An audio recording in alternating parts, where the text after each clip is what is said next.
Alice hung over the railings of the Lady Rose, staring through the morning haze at the gated entrance to Alexandria's docks.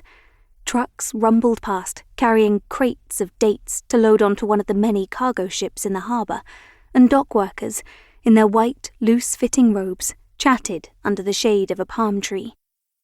A horse carriage stood waiting patiently by a warehouse, its occupant hidden beneath the fringed canopy. Alice sighed impatiently. There was still no sign of the motorcars delivering their yacht's new and glamorous paying guests. Turning to her brother, Sonny, Alice saw he was engrossed in a book on natural history as he lounged on a chair beneath the stern awning. "Do I look smart enough?" she asked him, smoothing the wrinkles from her favourite cotton sundress. The hem was frayed in places, but she'd been far too distracted to open her sewing box. It had been hard to concentrate on anything amid the flurry of preparations since arriving in Egypt the previous afternoon. Sonny looked up. "Estelle Fortune is a Hollywood star. I doubt she'll be interested in what you're wearing." He pointed at her chin, although I think she'll notice that dollop of jam from breakfast. "Oh, bother it!"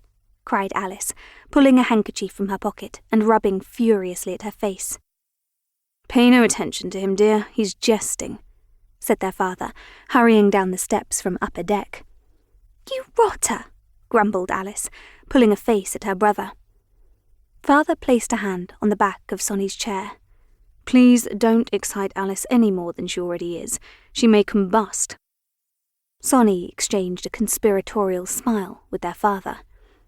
"I can't help feeling excited," said Alice, stuffing her handkerchief back into her pocket.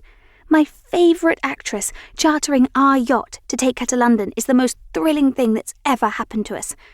Well, one of the most thrilling things." She glanced at the spot on deck where only 2 weeks earlier a large aquarium had stood. On their last voyage, the King of England had been aboard, and during that time, an octopus and a priceless opal had vanished from the tank. She and Sonny had used all their wits to solve the mystery, but, while that had been tremendously exciting, the arrival of a Hollywood star was something else. Alice's stomach fizzed in the same way it usually did right before a birthday or Christmas. "I see 2 motor cars approaching. I think our guests are here," a voice called down from the deck above. It was Dorothy, Sonny's former guardian, and a person their father was growing increasingly fond of. Alice's fingers tingled as she leaned over the railing again to watch the cars, their tyres kicking up spirals of dust. "Are you sure you vacuumed the guest cabins especially well this morning?" she asked Sonny, who placed his book down and now stood beside her. They both had daily tasks to complete on board, and most days Alice felt more like a member of the crew rather than the part owner of this magnificent yacht inherited from their grandfather. But the Lady Rose was a business and finances were tight, which meant they all worked hard to make their own livelihoods and those of the crew a success. Sonny wiped the sweat beading on his forehead with the back of his hand. "Will you stop worrying? I vacuumed the cabins especially well, twice even." "Good," said Alice, momentarily satisfied. It was important everything was perfectly in place for Estelle Fortune and her travelling companions. "Don't forget the other people we must look after too. I saw them on the passenger list. There's Estelle's manager, Howard Quill, who looks after her career, and her brother, Mr. Troutman. Father told me he's Estelle's chaperone and always travels with her to make sure things run smoothly." Pausing, she glanced at Sonny. "I wonder why Estelle's surname is Fortune and not Troutman. I don't think she's married."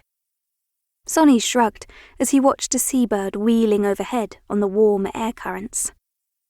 "Anyhow, Mr. Troutman's also brought his wife and daughter along," Alice continued, wishing her brother would show a little more enthusiasm.